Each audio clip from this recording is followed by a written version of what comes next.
Yeah, we'll kick it off. We'll kick it off shortly, mate.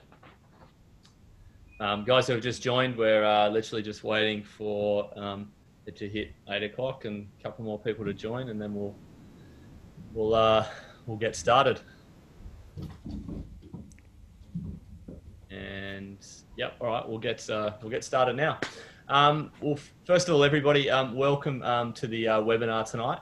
It's part of our online tennis program in Singapore. My name's Ryan Henry, former professional tennis player and managing director of Voyager Tennis. I'm the host again tonight, and really pleased to have special guest Chris Bates from Study and Play USA. Welcome tonight, mate. Thank you. Thanks for having me, Ryan.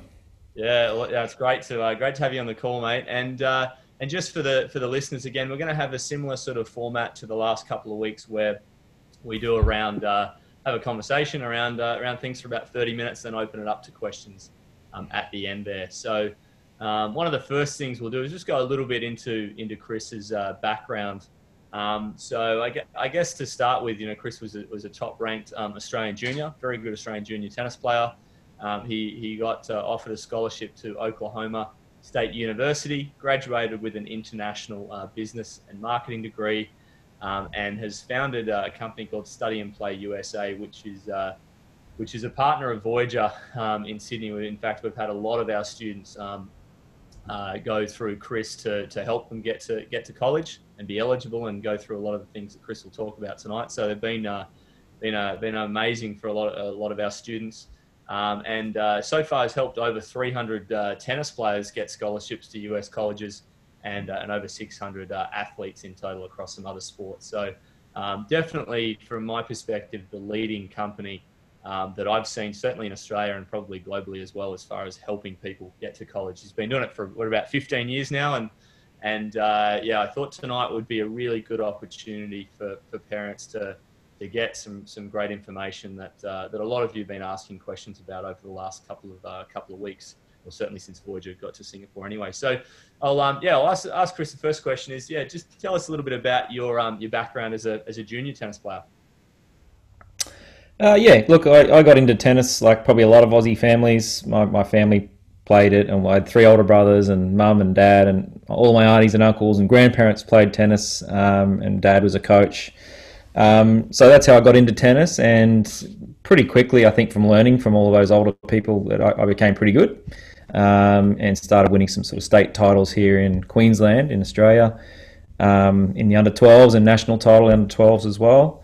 That continued right through the 14s. 16s was a year to forget for me, but by the time I was 18, I was sort of like a lot of people, trying to make decisions. Do I continue with my tennis, or do I pursue studies, or can I do both?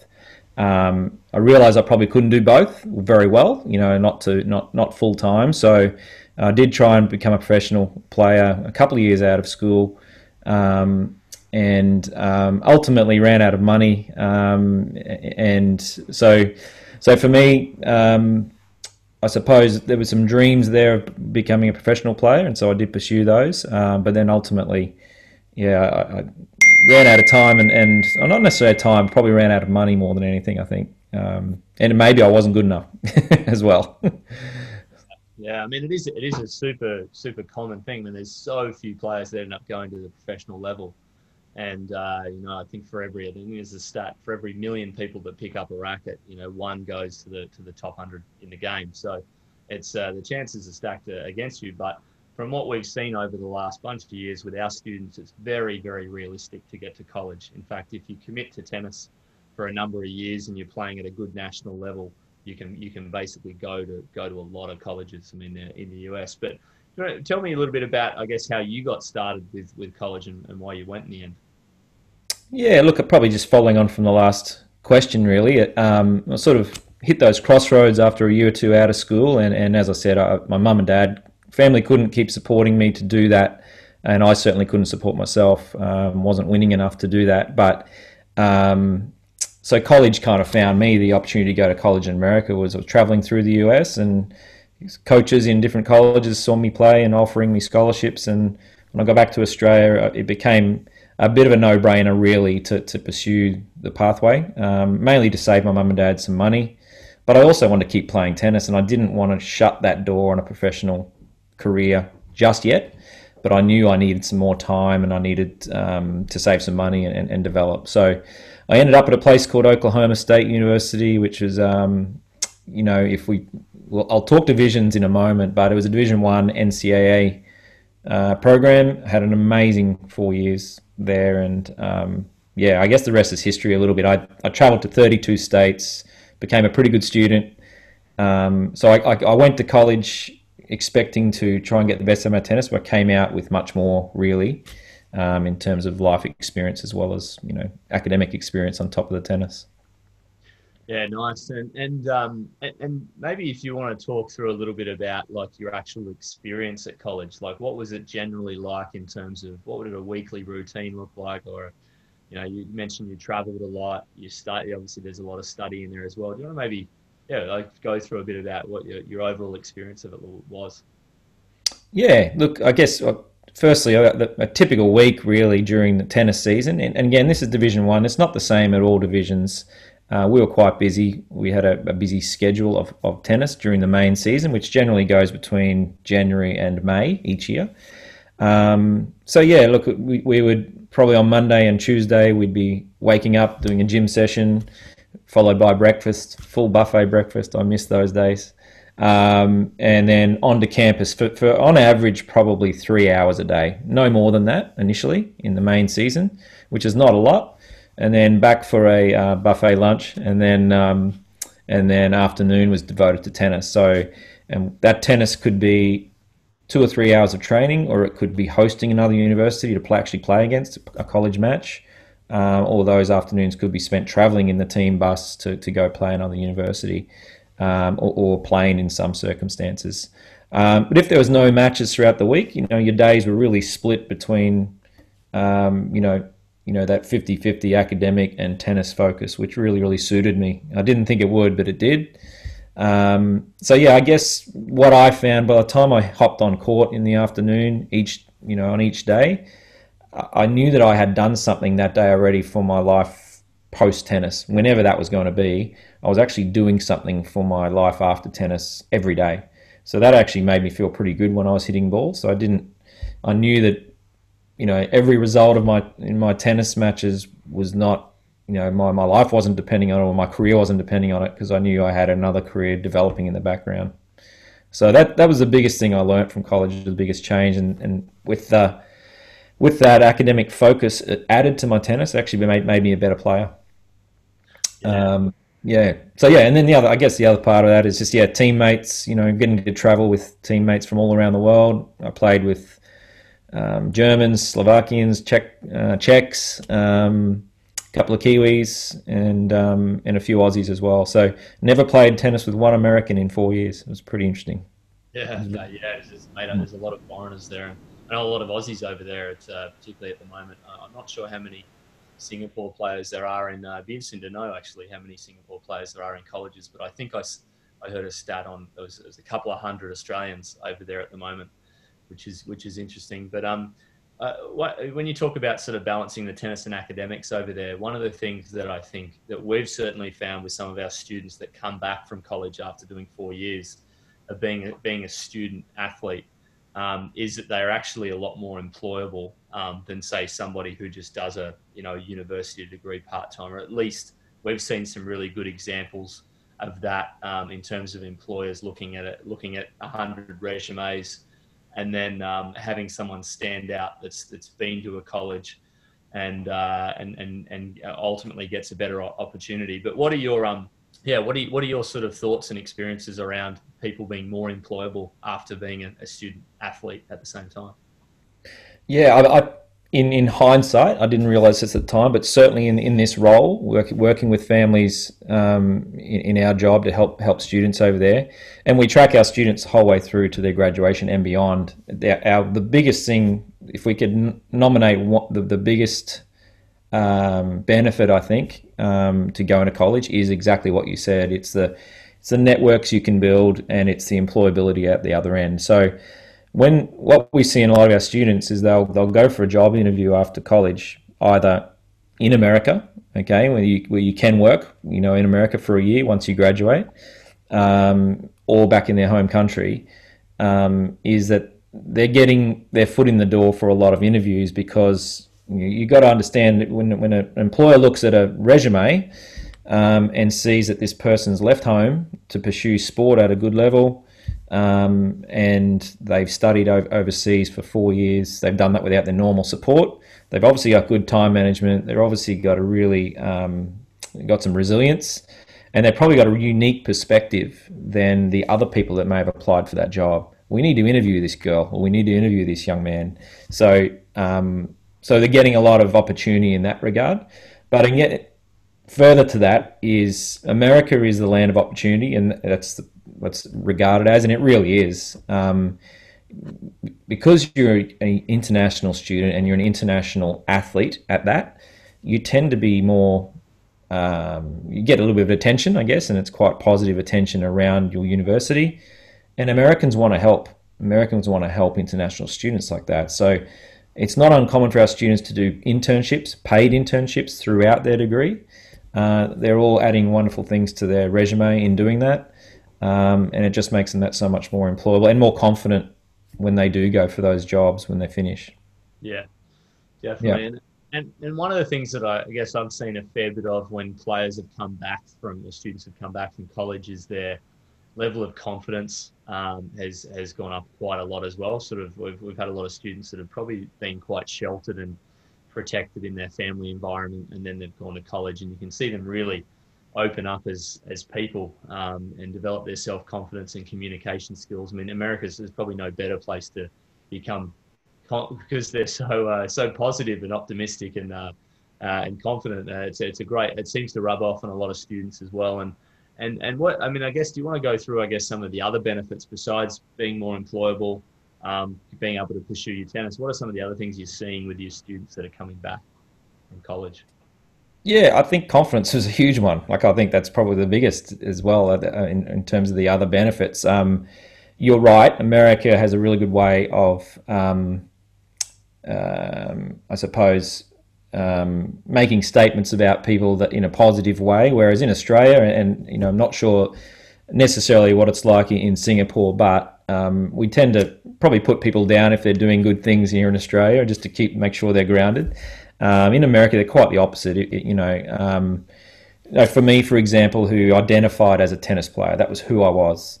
All of a sudden, I identify myself as being a student pretty quickly because, I'm getting academic awards that I've never got before, and they're actually getting in the newspaper.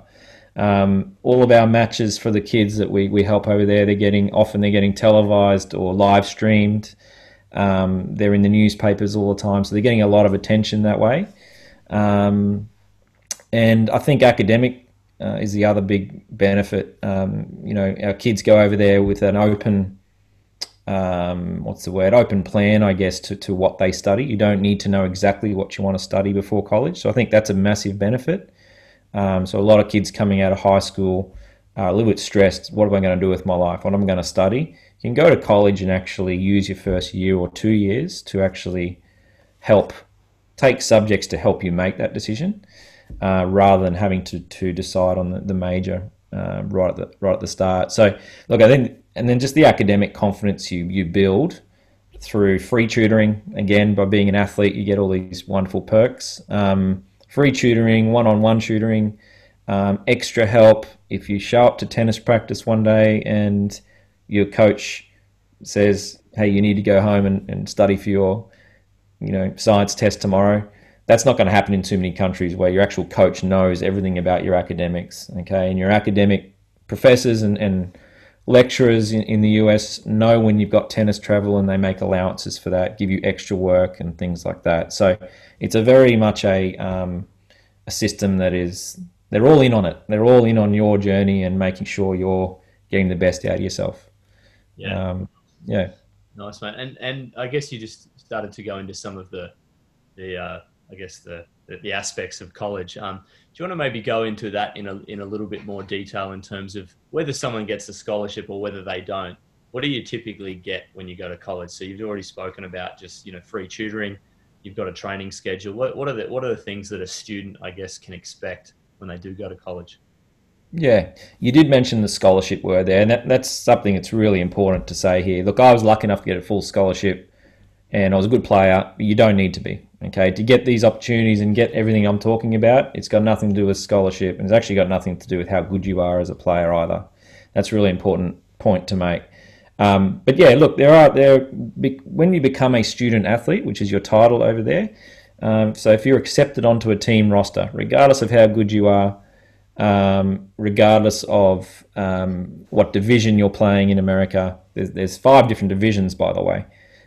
So there's something for everyone. But regardless of that, if you are part of that team, you're likely getting your rackets, your gear, your shoes, anything related to tennis is generally covered. Coaching, massage, physio, all those things that you need for recovery. They're not necessarily part of the scholarship. They're just part of the deal of having you there, regardless of what scholarship you're on. I mentioned tutoring is a big factor. Another really important thing that helps our kids is when they arrive on campus, they'll be assigned to their own academic advisor. Again, because they're an athlete and because they're international, they will get this extra assistance. Now, that person will help students pick the right subjects during the tennis season, so they're not going to be too stressed with workload. And they might suggest, hey, let's do these easier subjects during the main tennis season, and then when in the off season, let's tackle some of these harder ones. But they're also going to make sure you're on pace to graduate as well, making sure you're not doing too few subjects along the way as well. So the academic advisor part of it, there's lots of perks and lots of freebies. And the other thing with tennis too, as long as you're part of the team, all of your travel's paid for. You get to travel pretty far and wide if you're lucky, like I was. Get to see quite a bit of America, and that's all paid for. That's got nothing to do with scholarship as well. Yeah. So you want me to expand more on that, Ryan, or is that? I mean, I think that covers it, quite nicely. I mean, I guess there's, what a lot of, I guess it was one of my regrets that I didn't go. Unfortunately, I traveled so much on the World Junior circuit, and had to let go of some of my education because I put 100% of my eggs in the tennis basket. Would have loved to have gone. And I had a lot of my best friends who actually did go to college, and they kept telling me about how amazing the experience was and all the things that they get out of it. So I mean, I think there's no doubt there's so many good positives. I think just as far as a life experience goes, that's what a lot of people talk about. It's just some of the most memorable times of their lives, going to college, living away from home, making friends from all around the world, and a lot of that is certainly really common that we hear about. In terms of eligibility, I think that's probably, we've had a fair few questions around that. How does a student become eligible for college? And if you want to maybe talk to that in terms of the tennis side, so we've obviously got a little bit around the UTR and academically, what do people need to achieve to become eligible for college? Okay, yeah, no, that's good. I think academically, we'll start there.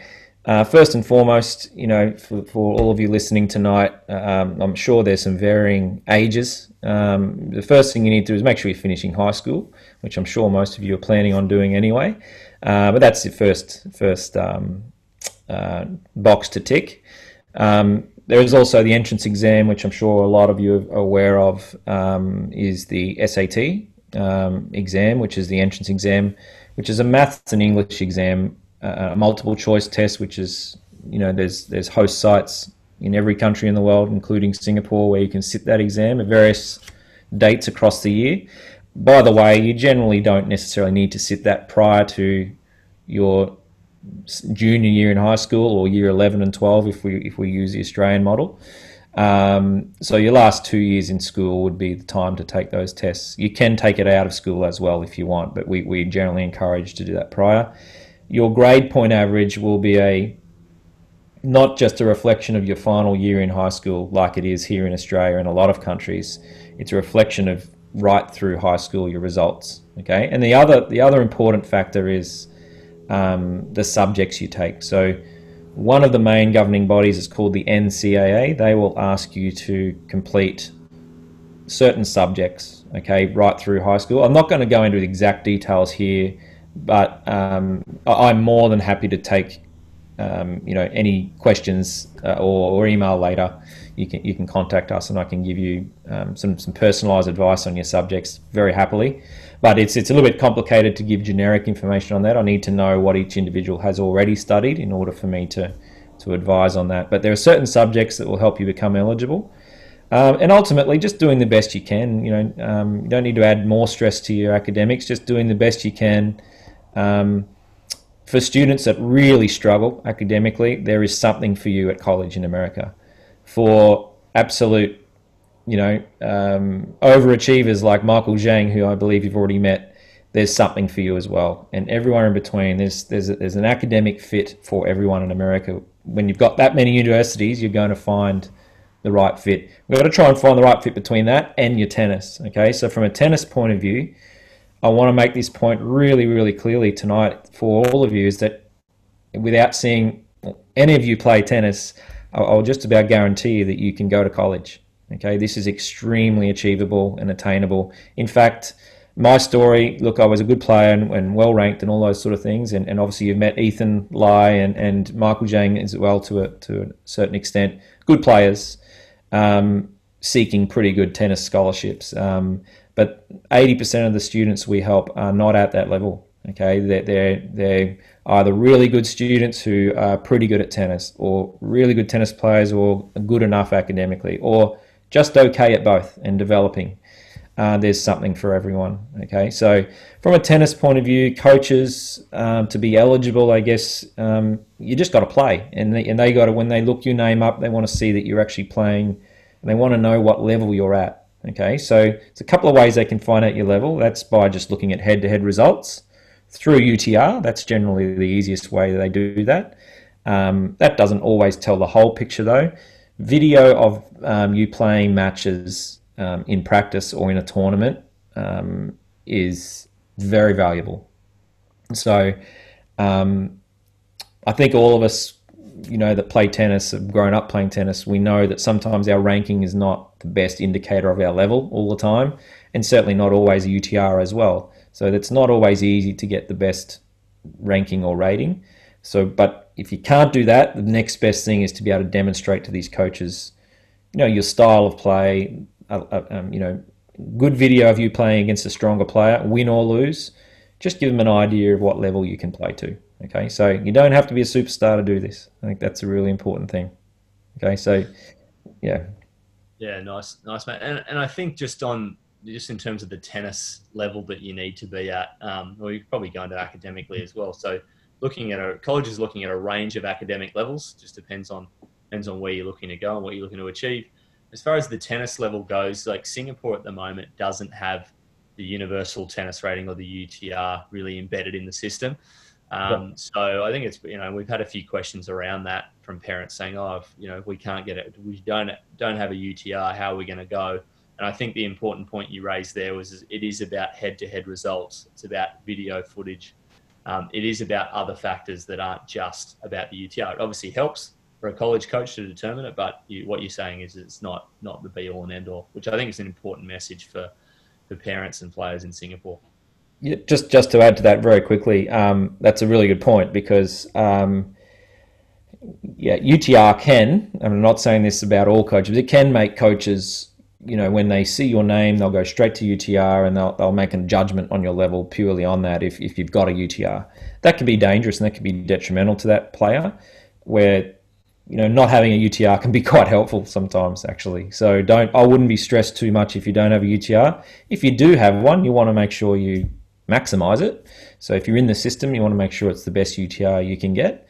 But again, there are other ways for coaches to determine your level, and video is a really big part of it when you're living in a different country to America. So, but yeah, happy to share more on that later. If any questions on that. Yeah, for sure, mate. No, it's a good point. And so I guess on the call we have a range of parents with kids that are at different ages. Some quite young kids actually. We've got a few students on the call that will probably be 9 or 10 years old, so still in primary school. What age do you suggest people start to think about planning for college? What's probably the youngest you look at it, and what's the optimal time to start to plan for it? Oh, I don't think you can be too young to learn about this. I think it's unbelievably awesome that we've got, I'm talking to kids as young as 9 and 10. That's awesome. So well done that you're here tonight, because every dream, I guess, starts with a little bit of a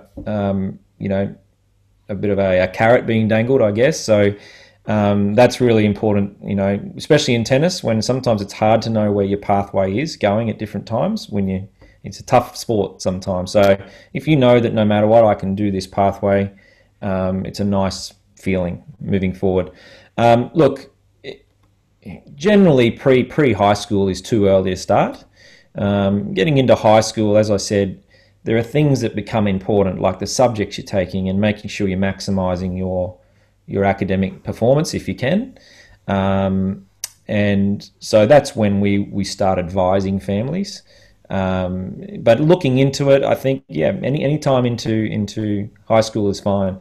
In terms of with study and playing what we do, typically, 2 years out from finishing high school is when, or 2 to 3 years out from high school, we'll sit down with a family, have a look at the academic and tennis performances to date, and project a little bit and provide the family with an idea of, okay, these are the types of divisions you're heading towards with your level right now, academically and with your tennis. This is what types of scholarships you might get or might not get, and this is the overall cost it might be to your family. So we can do those types of things to help. But look, yeah, age 14 is probably the earliest you would need to probably, have those sort of conversations. And then you certainly don't want to wait. A lot of people will make the mistake and wait till they've got their best results. The problem is waiting till that point is that coaches have already been talking to other students for the last 2 years and tracking their progress, developing those relationships with them personally, just like we are now, face-to-face online. And you're sort of behind the 8 ball if you leave it too late. So you don't wait till your best performances. You get in front of coaches at the right time, which is 2 years out from high school or finishing high school, and then let coaches track your progress, develop that rapport with you, and then that's when the offers start coming in towards the end of school. Yeah, nice. No, that's some good advice there. I know you've experienced people before leaving it too late, and some people have actually missed going to college because they've saved it to their last year of school. They've chosen the wrong subjects. There's a few things like that. So I mean, how can people avoid, I guess, really wanting to go to college but not being eligible? I mean, what are some of the common mistakes that people make? Yeah, I think the timing's the biggest mistake, is just leaving it too late to get information. I think the second biggest mistake people make is I mean, you might have a very good family friend who's got a son or daughter going to college. They can probably help you in a lot of ways in terms of just guiding, but what's been advised to them and what was necessary for them to be eligible may not be the case for you. Okay, there's lots of little subtleties in around it. So you're best to, I mean, certainly my advice is it's better to get expert advice on your situation as early as possible. Sort of no later than 15 years of age, ideally. You want to sort of get all the information so you know that you're doing the right things to avoid what you just said, Ryan, in becoming ineligible. So yeah, you don't assume that what you read online is accurate as well. There's a lot of information out there about college eligibility, which may not apply to you in Singapore. It might be a very American-focused article that you're reading, or it might be Australian-focused. Every country will have their own little idiosyncrasies and rules, I guess, with recruiting, and we're across all of those. When we've helped a young girl from East Timor, incredibly small country, and there's the rules around recruiting out of East Timor that were slightly different to Indonesia, for example, or other countries close by. So you just need to make sure that you're aware of those things. And then obviously if you're a male Singapore student, you've obviously got the military duties as well that come into it. The good news with the military stuff is that college coaches in America actually really like recruiting military graduates, if you will, because they've got a couple extra years of maturity out of school. and you still get their 4 years of eligibility to play tennis after that. So you don't lose out in that way. So you become more of an attractive proposition sometimes by doing the military. Nice. And that's obviously common for the male athletes in Singapore. Yeah. They're going to have to do that, like Ethan's going through at the moment. Yes. So all really good points there. And I guess in terms of getting expert advice and that, one thing I know we encourage all our students is, just because there's so many colleges over there. I think there's around 4,500 colleges to choose from, which is such a big number. I think around 1,100 or so that offer tennis scholarships and programs around that. So given that there's just so many, we have seen players make the mistake of taking their first offer and it not being the right fit, or talking with someone and someone saying, oh, this will be a great university, go to that one, when there's over 1,000 ones that have tennis programs attached to it. It's I know one thing that I've really respected in what you guys do is you actually pick the right colleges that they're actually the right fit colleges, so you don't want a student to go to a college that is too difficult academically for that student, or they won't have a great experience, or vice versa, not challenged enough academically. Or a kid who wants to go pro and wants to play on the pro circuit will choose a number of colleges that actually really specialize in helping people go down the professional pathway. So that's that. I mean, I will open it up into questions now in a second, but that was I guess a closing thing from what I've seen with Study and Play is just that ability to sift through those 1,000+ colleges that have tennis programs through the 15 years of experience. I've seen a lot of great outcomes, because I guess you can probably finally talk about around that is just getting the right fit seems to be more important than just going to any college, right?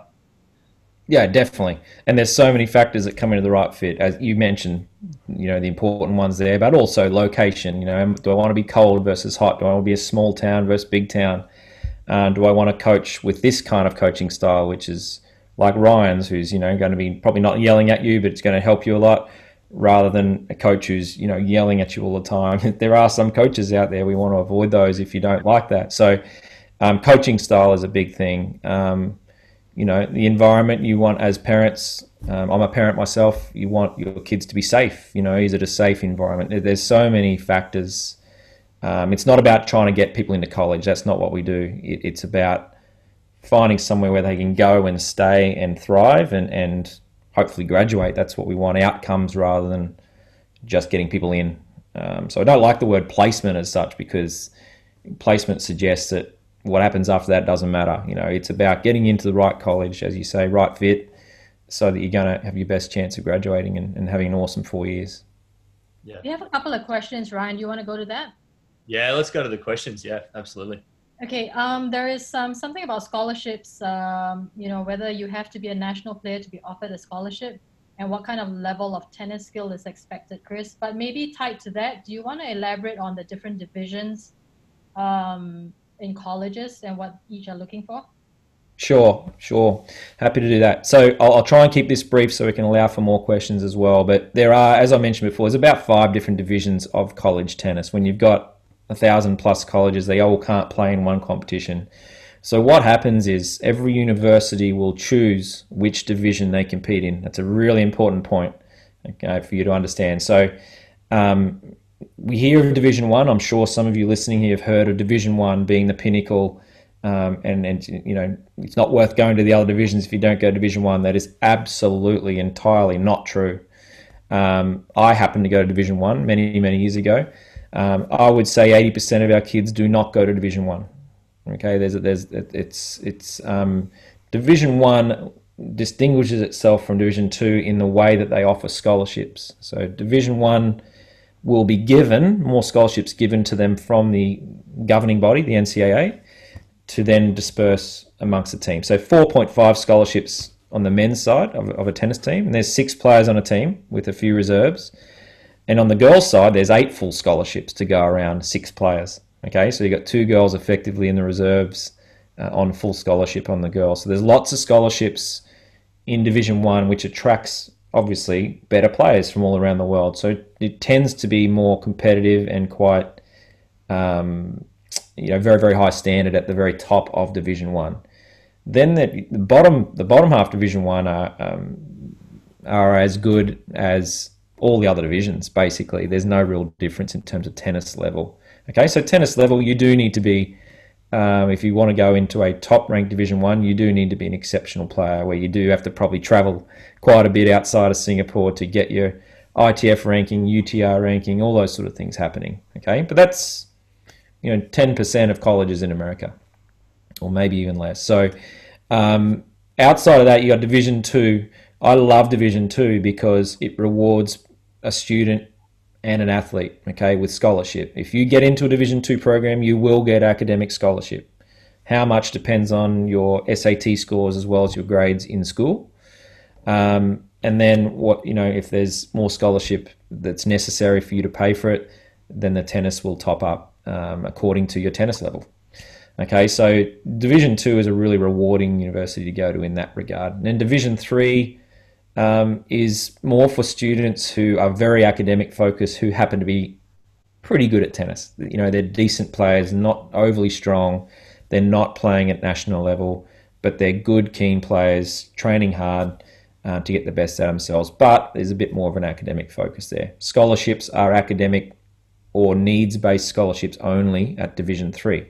Okay, so those divisions I just talked about are all under the NCAA banner. Okay, there's about 800, 900 universities under that banner in Division 1, 2, and 3. Then you've got a completely different entity called NAIA, which is a different division altogether, very similar to Division 2 in the way that they offer scholarships and the same level of player. Okay, so I guess in summary, and then there are 2-year colleges as well. And this 2-year colleges are fantastic for students who really struggled through school, who might not be natural students, who may have some learning difficulties in different ways. You go to a 2-year college, you use those 2 years to do some reasonably easy subjects to be the other tennis. It's. Can you hear me? We lost you for a while, Chris. I think your line got a bit muffled. Can you backtrack about 10 seconds? Yeah, just I can do that. Rewind. So look, I Division 1, 2, and 3 I just mentioned. Did you hear that bit? Yep. Yeah, only the last 10 seconds, mate. Yeah. Okay, so yeah, junior colleges are 2-year college options as well. Okay, they're generally for kids who have probably struggled a little bit more academically. Okay, so there's something for everyone, as I said, in these divisions. Do not think that Division 1 is necessarily better than Division 3. There are professional athletes that come out of Division 3, and there are some very weak Division 1 programs that we don't recommend sending anyone to. Okay, so it's not automatic that the worst Division 1 is better than the best Division 2, and so on. It doesn't work vertically like that. It's encourage you to think of all of these divisions horizontally, and somewhere in there is going to be your fit, basically, for all tennis levels and all academic levels and all budgets. Okay, so we've got a couple of questions about eligibility as well. So what do you think is more important, your SAT grades or your high school grades? And a follow-up to that is what would be considered a good SAT scores for each division? I know that's very broad, but... No, that's fine. I'll try and give you my best answer there. So look, it's very hard for me to say SAT is more important than high school or vice versa. However, if you talk to Michael Zhang, he'll tell you from his experience that SAT is, in his experience, it's America's test. It's America's standardized test, so they take a lot of notice of those scores. The good thing about that is you can maximize that score by taking it multiple times, as many times as you need to get the best score you can. So whereas you only get one shot at your high school exams, as we know. So I think in terms of putting your time and resources in, you obviously want to do the best you can in school. That's a given. But you've got that opportunity to really grow that SAT through multiple attempts. There are some universities that will be very SAT focused, and so long as you've got an okay high school result, you'll get in. Others that are quite high school result focused and a little less on the SAT, and then some that are both. I'd say probably more in the pro SAT vein. As a guide, the SAT exam is out of 1600, and look, to be eligible for most universities to get in, anything over 1,000 in general will get you into majority of colleges, with the exception of the Ivy Leagues and some of the upper elite academic universities, who require, a pretty handy score, probably above 1,1500 on the SAT. Okay, so on average, our students probably get on their first attempt maybe 1,100 out of 1,600. And I would say 95% of them will increase that score in their second attempt. So it pays to do it multiple times. Where scholarship starts to kick in, though, is when you can start building on that SAT. So you might go, one university might give you a $10,000 scholarship if you get 1,100. But if you can get to 1,150, you might be into the next bracket where you've got a $12,000 scholarship. So it pays to increase that SAT in particular. That's where they base a lot of their scholarships around. Did that answer that question? I hope. Yep, I think so. Yeah, so that was good. And then, sorry, Vera, the other question I just saw that popped up there before was just around the UTR. So there was a question just around the actual different level, different divisions and what UTR requirements there are. I mean, I know that's a broad question because you could break that down into men and women players. So yeah, do you want to maybe go through the approximate guidelines for that in terms of UTR? The actual UTRs you need to reach to get into each division, sort of thing. Is that what you mean? Yeah. Yep. Look, Division 1, let's start there. In general, again, if you wanted to be getting... The key here, guys, I'm going to base all of this on the assumption that you want to play, okay? So if you want to go to any college and pay for it, you can go anywhere as long as you get in academically.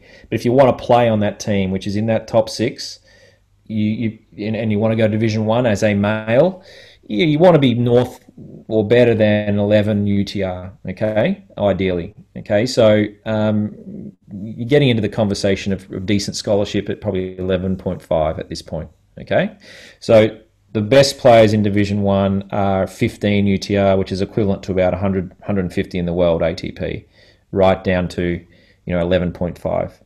The good thing about these other divisions, in Division 2, for example, they still have players that are as high as 14, 14.5, which is incredibly high level at the top in Division 2, but they have a much broader range of levels that they will accept into their division, which is, on the men's side, can go as low as probably 9, and maybe a little lower UTR. So on the girls' side, Division 1, probably you want to be above 8 to be into those scholarship territory or making sure you're playing on a team. And then in Division 2, on the girls' side, the range is generally between probably 6 UTR all the way up to 12. If we look at Division 3, because there are no athletic scholarships in Division 3, this is where, in my opinion, a lot of the better academic institutions are in Division 3. And your tennis level, you just need to be good enough to make the team. And so there's a really broad range of UTR. We have students as low as 5 UTR on the girls' side and as low as 8, 7.58 on the men's side getting into Division 3s. And they're getting in on their academic performance and they're good enough to make a team. So the levels are really broad across those divisions. NAIA would be very similar to Division 2 NCAA. Junior colleges, for boys, you want to be better than 9, and the girls, you want to be better than 6.5. Hopefully that's... And maybe just to put that in context with Singapore, like I know in terms of the Australian rankings, players who are generally in around the top 60 in Australia for their age group are looking at Division 1s.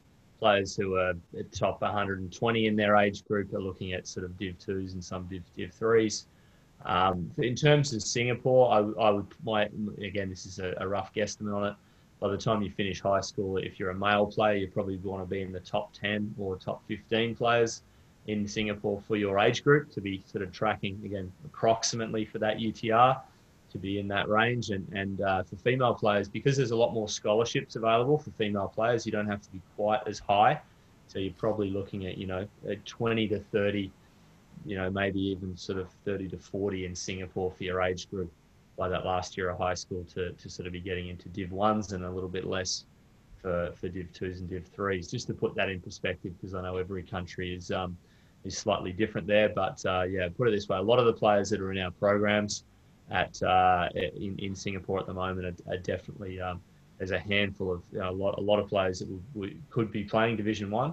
And there's a lot of players. I'd say the majority, almost all of them, every player there that we see will be sort of in selected programs and above will be at that Div 2, Div 3 kind of standard. So as Chris said at the start of the call, almost pretty much everybody will be able to play college tennis, which is the good news. Absolutely. I think there's one last question there. Just in terms of, I can see there. So can you give us an indication of what type of subjects are favoured by US colleges? Yeah, so look, generally speaking, when you've got so many countries converging on America and so many different education systems, they try and make the rules quite generic. And basically they talk about core subjects. Okay, so when we talk about core subjects, pretty much globally, we're talking about maths, English, sciences and social sciences or humanities related subjects. So when we're talking humanities, we're talking about geography, history, economics, legal studies type subjects, psychology. Of course, any language you take other than your native tongue is counted as a social science as well. Okay, so that's generic. If you can get a nice broad spectrum of those subjects right through your high school, you're generally going to be okay. But as I said before, to make sure of it, I'm more to look at your specific situation and subjects you're taking, just to check that, because I'm nervous to give generic information out about that, because I don't want people to just change their subjects. I'm a former teacher. I don't like students changing subjects in a panic or unnecessarily as well. So if you don't need to change subjects and things like that, it's better not to. But yeah, happy to look at any individual academic questions, if that makes sense. Definitely, no, that's good, mate. Well, I think that's all we've got time for tonight. But yeah, I just wanted to say thanks a lot. Really appreciate it, Chris, in coming on the call tonight. I think people would have found that really interesting. Thanks so much for all your support that you help us with at Voyager in general. And I'm sure the parents would really appreciate that tonight. So I guess if for parents that are looking to find out a little bit more about how Chris and his company could help, we've got got their website on the screen there. You can see it's studyandplay.com.au. It's got just to interrupt there, Ryan, it's just Study and Play USA, actually. Oh, sorry. No, that's okay. That's all right. So it's www.studyandplayusa.com.au is same with the email address. Just add the USA after play. Sorry about that, guys. And you'll be able to find us that way. Yeah, or the simple way is Google Study and Play USA. It'll come up as well. So now thanks again, mate. Really appreciate your time and coming on the call tonight. Thanks again, mate. And just really appreciate it. And just to close off, I guess for those of you who've been on the webinars each week, coming up next week is we have sports psychologist Anthony Ross, who Batesy knows pretty well as well from Queensland. So Rossi's a former professional tennis player. He's going to be doing a session next week on how to build mental toughness in your child. So we're going to really specify that and target that towards parents. Rossi has a very interesting background himself, obviously as a professional athlete, but there's nobody that probably has displayed mental toughness better than someone like Rossi. He managed to catch Lyme's disease a bunch of years ago and was sort of literally been in bed, unable to talk for a few years, and has managed to come out of that now on the other side. And he's now been able to help many students on the court. He's worked with lots of professional athletes, some in the top 100 in the world, #1 juniors in the world. So he's very well known and very well established in the sports psychology space. So we're really excited to be able to bring him on the call next week to help guide parents in how to build mental toughness in their children, because parents do play that key role And so he'll be giving a lot of tips around that. So look forward to seeing everybody on the call next week. Thanks again, Batesy. Appreciate it, mate. And we'll catch up soon. Yeah, thanks for listening, guys. Thanks for having me.